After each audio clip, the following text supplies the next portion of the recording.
শেখ রবিউল আলম কতটা জনবন্ধব এটা আপনারা গত মাসের 28 তারিখে তার প্রথম যে গণসংযোগ, মানে এই বছরে প্রথম যে গণসংযোগ তিনি নির্বাচন উপলক্ষে করেছেন, সেখানে আপনারা দেখেছেন।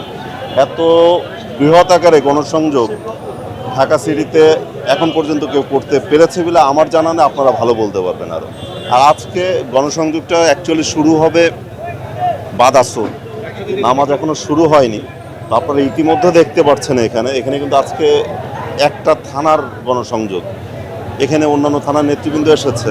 তো তারপরও কি পরিমাণ মানে নেতাকর্মীর এখানে উপস্থিতি আপনারা সেটা উপলব্ধি করতে পারছেন। আমরা তো আগামী নির্বাচনে তাকে অবশ্যই প্রথম সংসদ সদস্য হিসেবে দেখতে চাই। আর তিনি যেহেতু একজন যোগ্য মানুষ, একজন মেধাবী মানুষ, একজন শিক্ষিত মানুষ, তাকে আমরা ক্যাবিনেটেও দেখতে চাই। সাথে সাথে 17টা বছর তিনি এই অঞ্চলে প্রায় 33 বছর রাজনীতি করে। 17 বছর, 2 বছর মঈনুদ্দিন ফখরুদ্দিন এবং 15.5 বছর আওয়ামী দুঃশাসনের আমলে তিনি সবসময় নেতাকর্মীদের সাথে নিয়ে তিনি রাজনীতি করেছেন। তিনি ধানমন্ডি থানা বিএনপি সেক্রেটারি ছিলেন, প্রেসিডেন্ট ছিলেন। তিনি তৃণমূল থেকে নেতৃত্ব দিয়ে এই পর্যায়ে এসেছেন বিধায় তার পার্শ্ববর্তী থানার তার সমসাময়িক অনেকে আছে তার থেকে সিনিয়র ছিল রাজনীতিতে, তারপরও তারা কিন্তু তার সাথে এসে তার সাথে রাজনীতি করেছে। কি কারণে? তার আলাপ ব্যবহারের কারণে, তার রাজনৈতিক প্রজ্ঞার কারণে। তিনি সবসময় নেতাকর্মীদের খবর রেখেছেন, যখন জেলে গিয়েছেন নেতাকর্মী, যখন গ্রেপ্তার হয়েছেন, মামলা হামলার শিকার হয়েছেন, সবসময়। এ বাদেও পারিবারিক বিভিন্ন বিষয়ে নেতাকর্মী যখন তার কাছে গিয়েছেন, তার সাধ্য অনুযায়ী তিনি চেষ্টা করেছেন নেতাকর্মীদের দেখার জন্য।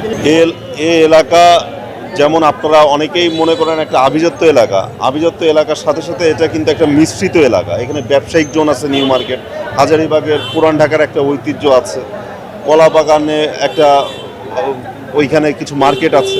তো সব কিছু মেলা এখানে অনেক ফ্যাসিলিটিও আছে, আবার এই অঞ্চলে কাজ করারও অনেক কিছু আছে। তো তিনি এই বিষয়ে আমাদের সাথে যেটা শেয়ার করেছেন, বিস্তারিত বলতে গেলে অনেক সময় লাগবে। তিনি প্রত্যেকটা ক্ষেত্রেই প্রত্যেকটা স্তর নিয়ে তিনি চিন্তা ভাবনা করছেন। তিনি আগামীতে এমপি হলে প্রত্যেকটা সেক্টরে তিনি কাজ করবেন ইনশাআল্লাহ। রাজপথে তিনি সংগ্রামী। আপনি তার রাজনৈতিক জীবন যদি দেখেন, তিনি বিগত 17 বছরে 7 বার কারাবরণ করেছেন।